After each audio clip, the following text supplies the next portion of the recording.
Okay, so I was prepping my April calendar, my monthly calendar, and I thought that it has been a long time since I showed kind of my process behind kind of where I get everything that goes on this calendar, if that makes sense. This is a DIY fish, horizontal. I go back and forth. Sometimes I use the vertical, sometimes I use the horizontal days. There's the monthly chart. This is from the V3S2 set in the field note size.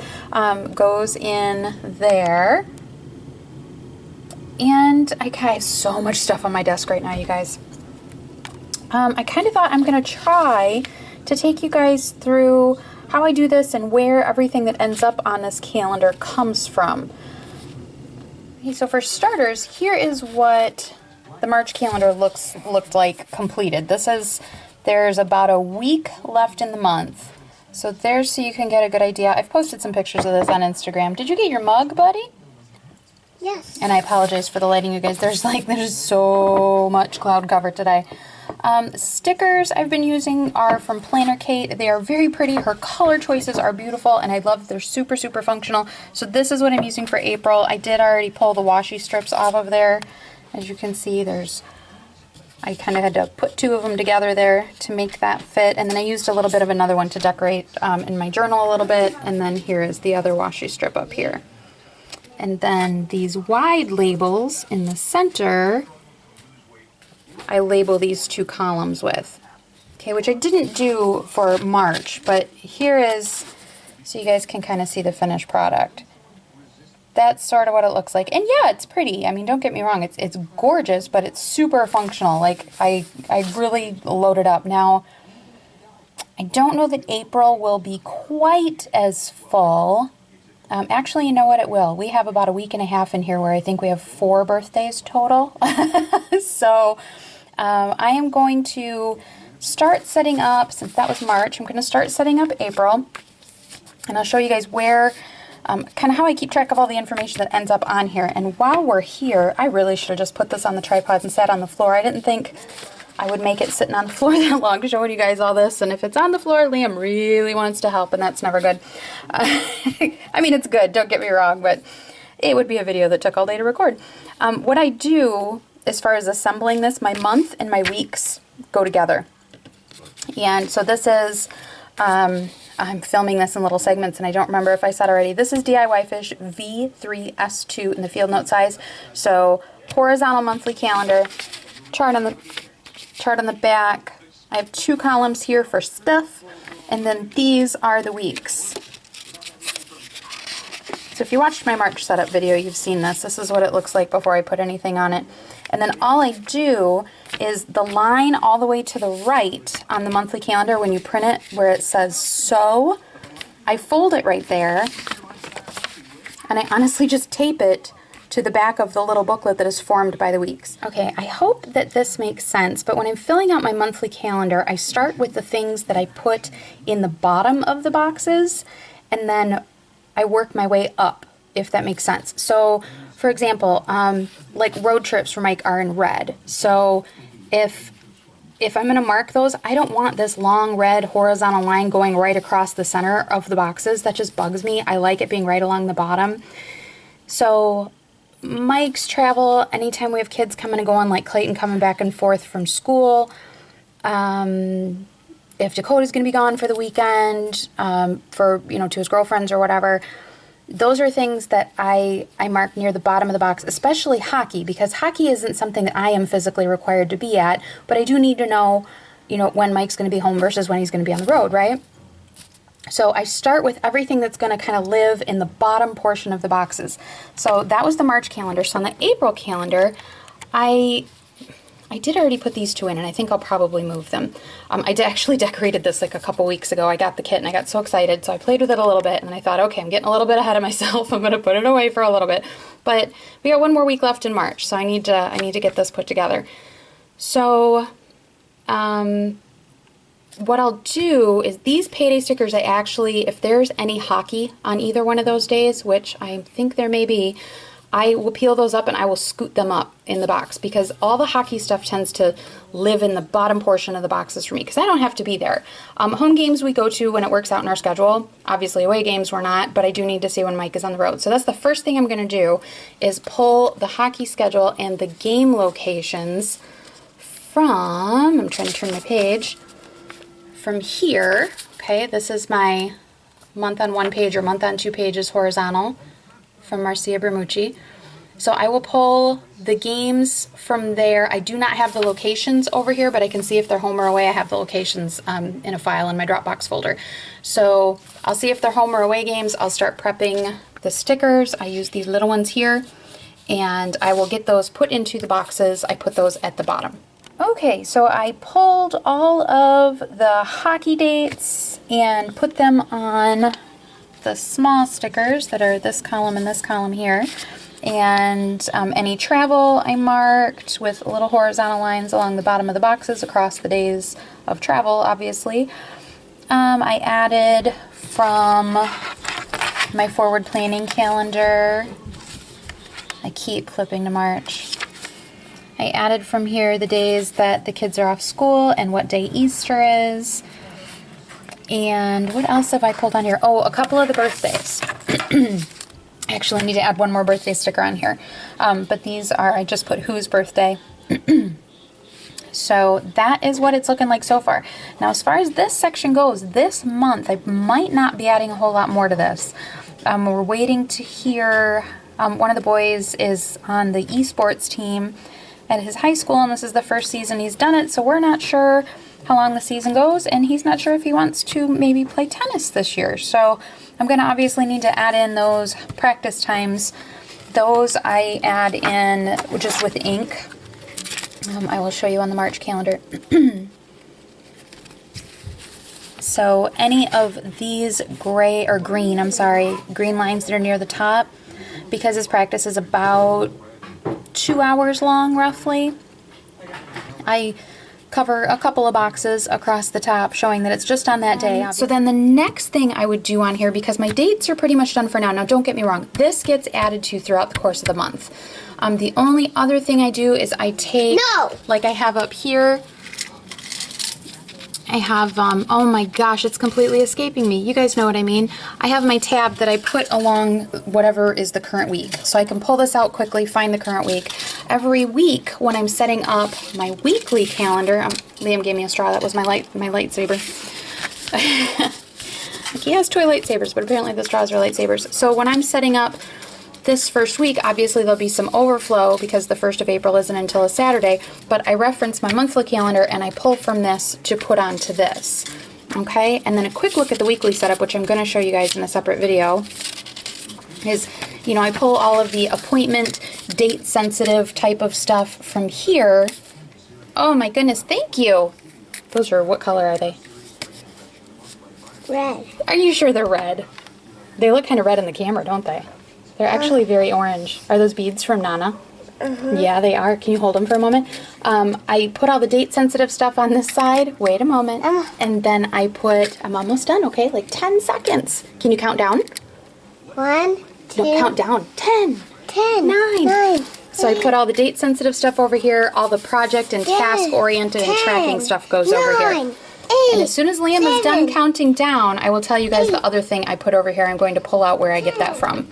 Okay, so the next thing I do after I have all of the schedule related stuff on here, except for Hunter's practices, any birthdays, any travel, the next thing I do, let me close this back up, is my class schedule. I have that, all my reference stuff for any classes I'm taking is in my Filofax Malden there. And my second tab, this is the Annie Plans Printables Perpetual Calendar in personal size. And all I've done in here is I added the days. They're dated, but you know, they're perpetual. So it doesn't say, you know, next year March 1st will not be on a Wednesday, but this year it is. So I went through and added the names of the days of the week. And I have everything color-coded. Each class has a different color. and I go through, this is March actually, here's April, but any dates that I already have for classes starting, assignments due, stuff like that, that all goes on here, and I use abbreviations, so I don't have a ton of space being taken up by it. So I'll show you on March. Oh, that sounded interesting. Liam just poured something out. So when you pull out my March monthly, here is the list of assignments. Okay, anything in black. That's the list of assignments for the month. So I have them numbered, and then as those little short 2 and 3 week classes come up, I just add them to the end and I just keep numbering, okay? And then on my monthly calendar, I just use the little asterisk stickers and number it matching whatever the assignment was over here. That way I can see quickly, okay, you know, if I'm looking like the week before, I can see very quickly the following week, I have 2 assignments due on the same day. I better make sure my butt's in gear up here getting that stuff done, right? So I'm going to do the same thing with the April calendar. I just folded that up so funky, you guys. Sorry, the phone's going off. Okay, that's put away, and I know my stickers are hiding under here. See what happens when I do this in bits and pieces during the day, especially when I'm the only one home with Liam. There's nobody else here to play with him, so I have to keep kind of going back and forth. These are the little ones that I use, and I'll just number them matching a list that I'll make right here of what I know of right now. Now, other things will come up. No. I do not worry about them being in order chronologically. I just add to the list as I go, okay? And then those get put on the monthly calendar and the weekly. And I didn't mention the bills. Because we're doing the monthly calendar, I know you'd think that's where the bills would go. I do list them in kind of the left-hand column of the right-hand spread of my monthly forward planning. Like, these are the ones I have the due dates for so far. I got a couple down here that are the same every month that I need to add, but that's where they go. And then I put them in the weeklies, actually. I don't put them on the monthly. I used to, but it really clutters things up a lot. And where I really need them to be is on the weeklies anyway. So I tend to put bills right over here in the far right column on my weekly spread instead. So I just wanted to remember to mention that. Like I said, I'm filming this in little bits and pieces, and I was walking past my desk and it popped in my head. So bills I only put on the weeklies. I generally don't put bills on the monthly calendar. I do put paydays on the monthly calendar though. Okay? Okay, so I've added due dates for class stuff and one date that a class is beginning, and now I'm looking at it, that sticker's a little bit crooked. It's good that there are grid lines on DIY Fish Inserts, because I couldn't put a sticker straight if my life depended on it. You guys have no idea how grateful I am that Planner Kate stickers are able to be moved so easily. First of all, because I change inserts a lot, and secondly, because I cannot put a sticker down straight at all. So I have added, here is the little list. So far as it stands, I'm pretty sure there's probably another class starting on this day, but it's not listed yet, so I'm not going to worry about it right now. Anytime there's a class starting, I put it on one of the little flags. Let me grab it. One of these little flags from Planner Kate. And I'll also use the same kind of flag on the weekly layout for that. Yes, you guys, I realize there's a lot of repetition going from like the monthly to the weekly and onto my dailies, but for my brain, that's the key. I need repetition. So that's why things are in multiple places. So I have also added assignments that are due, and they are numbered. So like here, this is 1 and 2, 3 and 4, 5 and 6, and 7. That's how things stand right now. So that corresponds to this over here. There is 206, week 2 assignment is due. So I number them and I color code them as to which class they are. And then here where it says W5, those are both due Wednesday the 5th. So those 2 assignments are due. I just use the little asterisk sticker and number them. I know that that goes with this list. So that's how I keep track if I'm taking classes. I just started and I haven't taken any classes in anything in quite a while. It's maybe been a year or so, but so that is how I've been keeping track of classes. Did the same thing this month in March, and it worked out really well for me. And now the question is, where do I want to put magazine stuff? April is a magazine month, so the magazine goes up hopefully on April 15th. I am having to move all of my websites and all the websites I administrate for other people onto new servers. So that's been a chore and a half that I wasn't really expecting, but it'll work out. We'll actually end up on Servers are a little bit faster. Sorry, Liam's reaching in. So I have this space yet to work with, and actually this space as well. This is the back of the first week. Are you going to help me? So I'm not sure. Usually what I do, let me show you March again. Here, let me pop this in here, bud. Thank you. Do you want to pull this out? Can you take this tab and pull it very nicely? Grab that tab and pull it out. Very gently. Let's unfold the whole thing. Pull it toward you. Pull it this way. Unfold it. Good job. I need this piece over here. So here's what I usually do. Any classes I'm taking, anything that's important, anything kind of my stuff that's date sensitive, leave it there, babe, goes here. We're making a shadow. These are videos that I want to get done. You can still see, or stuff to do with YouTube. I'm trying to clean up my playlists and make them a little bit, no, leave it there. Make it a little bit more user-friendly for you guys. So I'm kind of not done with that yet. I started, I'm just not done. Couple of videos I still want to do, a couple got done. So I need a section in my April for that. These are things that, oh, I actually need to mark 2 of these off. These are magazine things that are in that navy blue. And then this over here I didn't use a whole lot. I actually could have separated stuff out. As you can see, my school stuff kind of ran into my YouTube stuff. I could have spread that out. So I use this section a little bit differently every month, just depending on what I need.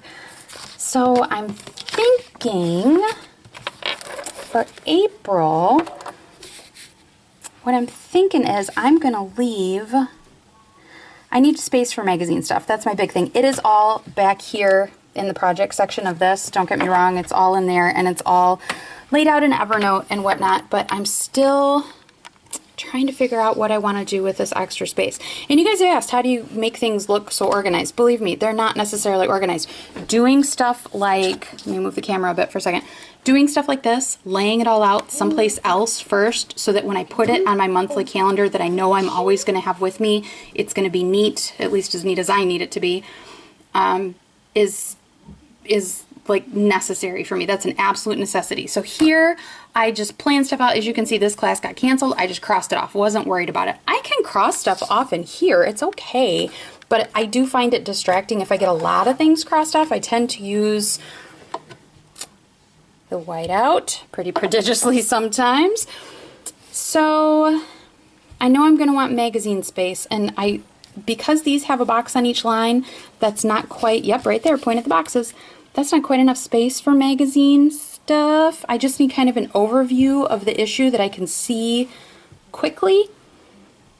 So I'm thinking that'll probably go here, which means that this down here will either be YouTube lists or just stuff, home, family, whatever. Either that or other things, blog, YouTube, whatnot can go over here, and family stuff will go over here. So that I'm going to decide while we go get pizza out of the oven. Okay, so here is the final part of the monthly setup. I decided to do my list for YouTube and whatnot down in here. I'll be adding probably 2 more things to that list. If you guys have seen the frequency of videos, you know they're not getting out as quickly as I list them down there, but they're there so that when I look at this, I see them. We already went over that. That's all class stuff. I put this column to be family and home, and then this side will be all magazine stuff for the month. So that is how I do my monthly setup. Didn't talk about doing a monthly review at all. You know, before I do this, I go through and, you know, review the prior month and move anything forward that didn't get done, that kind of stuff. That's where, you know, I might pull forward videos that I didn't get done in March. It's not the end of March yet, so I didn't pull any of those forward yet. So I left room to add that stuff. So that is it. I hope this didn't come out too shaky. We're going to give it a shot. Thanks, bud. And you guys let me know what you think. If you have questions, just holler, okay? Thanks so much, guys. Bye-bye. Bye-bye. Bye-bye.